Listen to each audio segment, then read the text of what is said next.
Price Lord. ஆண்டவராகிய இயேசு கிறிஸ்துவின் இணையற்ற நாமத்திலே அவரையும் வாழ்த்துகிறேன்.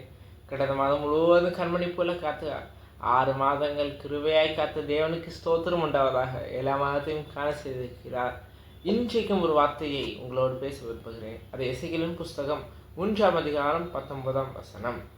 நீ துன்மார்க்கனை எச்சரித்தும் அவன் தன் துன்மார்க்கத்தையும் தன் ஆகாத வழியையும் விட்டு திரும்பாமற் போவானாகில் அவன் தன் துன்மார்க்கத்தில் சாவான். நீயோவென்றால் உன் ஆத்துமாவை தப்புவிப்பாய். கர்த்தருடைய பரிசுத்தமாகப்படுவதாக. நீ துன்மார்க்கனை எச்சரித்தும்.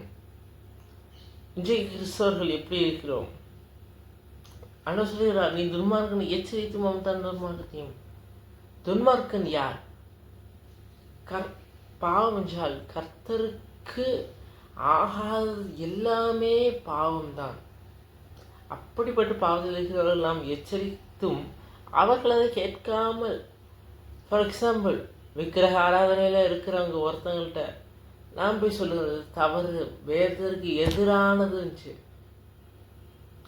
அப்படியும் அவன் சொல்லியும் நாம் கேட்காம இருந்தா அது நம்ம தப்பிப்போம். ஆனால் அவங்க அந்த துன்மார்க்கத்தில் சாவார்கள்.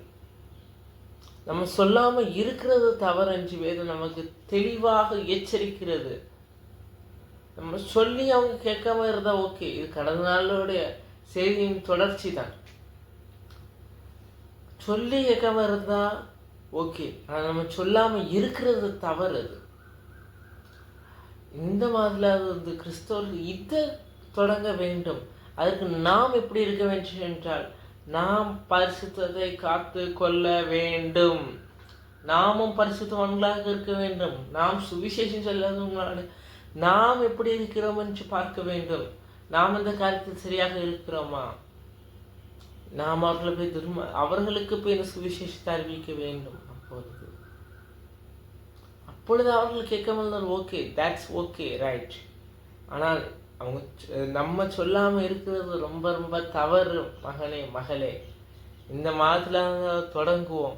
கர்த்தர் கிருபையும் பலத்தையும் தருவார். தேங்க்யூ. God plus.